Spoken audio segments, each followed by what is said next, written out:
వర్ణించాలి. అది దాని గురించి మనం వివరించడానికి వర్ణించడానికి మనకి దాని యొక్క ఫలాన్ని వర్ణించలేదు.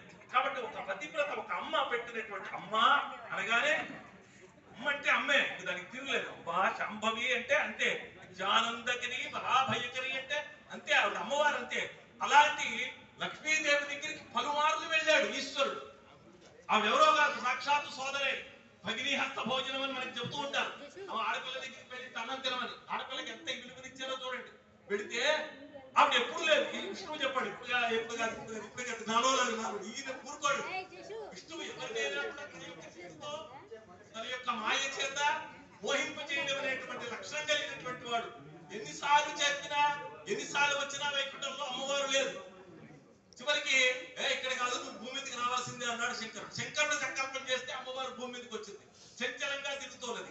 ఆవిడ ఎదురుపడి తిరుగుతూ ఉన్నప్పుడు ఎప్పుడు ఎదురుపడ్డంటే ఎదురుపడింది. అమ్మా భవతి భిక్షాందేహి అన్నాడు. పెట్టక ఏం చేస్తుంది? అడిగిన తర్వాత పెట్టను అంటానికి వీలేదు. అమ్మ కాపు తన సొంత కొడుకులైనా అన్నదమ్ముల పిల్లలైనా బావమరిది పిల్లలైనా బావగారి పిల్లలైనా అన్నం పెట్టేటప్పుడు తల్లి తల్లిలాగే ఉండాలి, వ్యత్యాసం ఉండకూడదండి. తల్లి ఎవరికైనా తల్లే.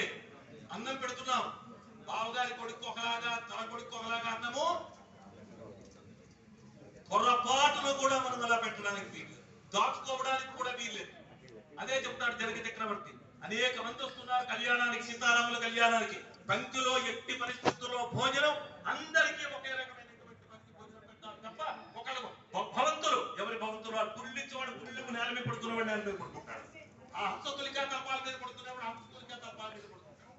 రథాల మీద వెళ్ళేవాడు, కార్ల మీద వెళ్ళేవాడు, కాలినడకలు వెళ్ళేవాడు, వాడి యోగ్యతలను బట్టి వాడి ఐశ్వర్య సంపదలను బట్టి వాడి భోగాన్ని బట్టి వాడు నడుస్తున్నాడు. కానీ అన్నమో అందరూ సమానమే. అలాగే వడ్డించాలి, అలాగే భోజనం చేయాలి. ఎవడు అడిగాడు, అడిగిన తర్వాత లేదనడానికి వీల్లేదు. ఇదిగో అన్నది ఇచ్చింది. ఆ ఇచ్చిందే బ్రహ్మ కపాల మోక్షం ఇచ్చేటువంటి ప్రదేశంగా అక్కడ విడిపడింది. ఆ విధంగా కపాలధారి అయినాడు శంకరుడు. దానికి కూడా ఒక ప్రయోజనం. అక్కడ ఎవరైతే పిండ ప్రదానం చేస్తారో వారి వంశంలో పూర్వీకులంతా కూడా తరించిపోయేటువంటి మహాభాగ్యాన్ని కలియుగంలో మానవులకు ఇవ్వడం కొరకై శంకరుడు అలాంటి కపాలాన్ని అక్కడ విడిచిపెట్టాడు. బ్రహ్మ కపాలము అని ఆ ప్రదేశానికి ఆ పేరు.